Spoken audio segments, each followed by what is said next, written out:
गुरुर्ब्रह्मा गुरुर्विष्णु गुरुर्देवो महेश्वरा गुरुसाक्षात् परब्रह्म तस्मै श्रीगुरवे नमः। अखण्डमण्डलाकारं व्याप्तं येन चराचरं तत्पदं दर्शितं येन तस्मै श्रीगुरवे नमः।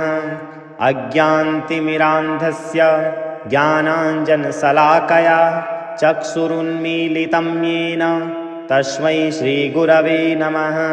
स्थावरं जङ्गमं व्याप्तं यत्किञ्चित् सचराचरं तत्पदं दर्शितं येन तस्मै श्रीगुरवे नमः।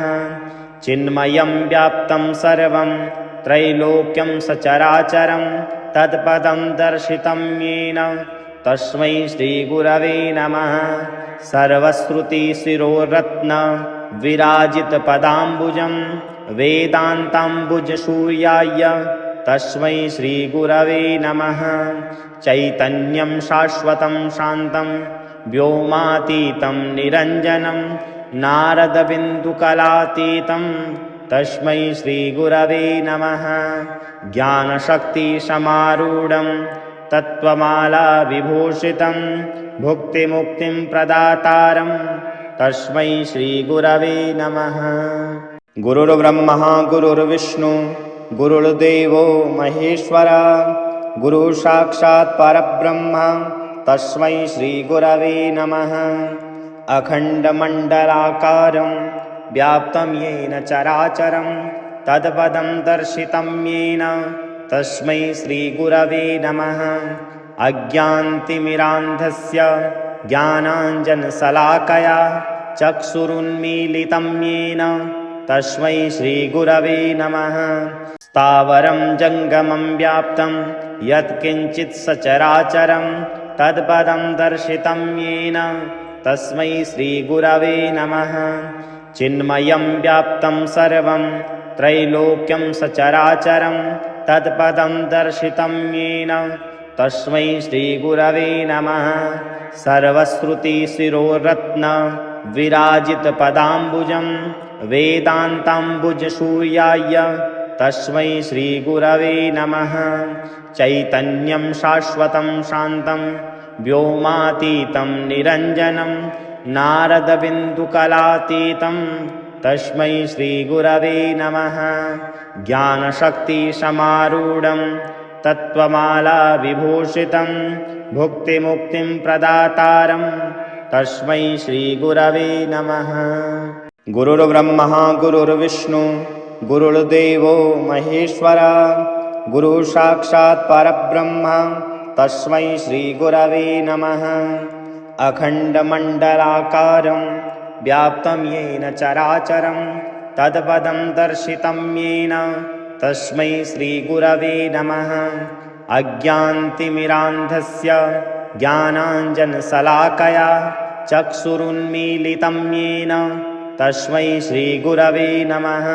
स्थावरं जङ्गमं व्याप्तं यत्किञ्चित् सचराचरं तत्पदं दर्शितं येन तस्मै श्रीगुरवे नमः। चिन्मयं व्याप्तं सर्वं त्रैलोक्यं सचराचरं तत्पदं दर्शितं येन तस्मै श्रीगुरवे नमः। सर्वश्रुतिशिरोरत्न विराजितपदाम्बुजं वेदान्ताम्बुजसूर्याय तस्मै श्रीगुरवे नमः। चैतन्यं शाश्वतं शान्तं व्योमातीतं निरञ्जनं नारदबिन्दुकलातीतं तस्मै श्रीगुरवे नमः। ज्ञानशक्तिसमारूढं तत्त्वमालाविभूषितं भुक्तिमुक्तिं प्रदातारं तस्मै श्रीगुरवे नमः। गुरुर्ब्रह्मा गुरुर्विष्णु गुरुर्देवो महेश्वरा गुरुसाक्षात् परब्रह्म तस्मै श्रीगुरवे नमः।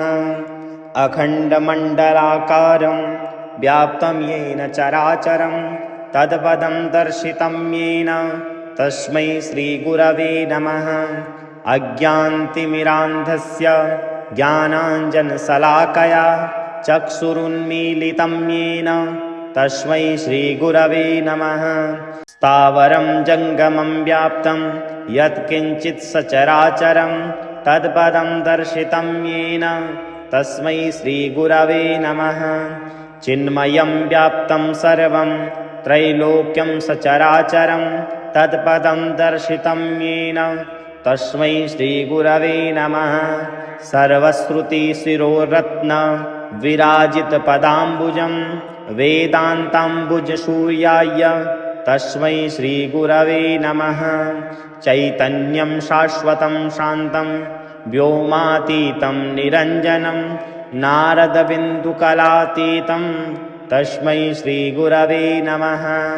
ज्ञानशक्तिसमारूढं तत्त्वमालाविभूषितं भुक्तिमुक्तिं प्रदातारं तस्मै श्रीगुरवे नमः।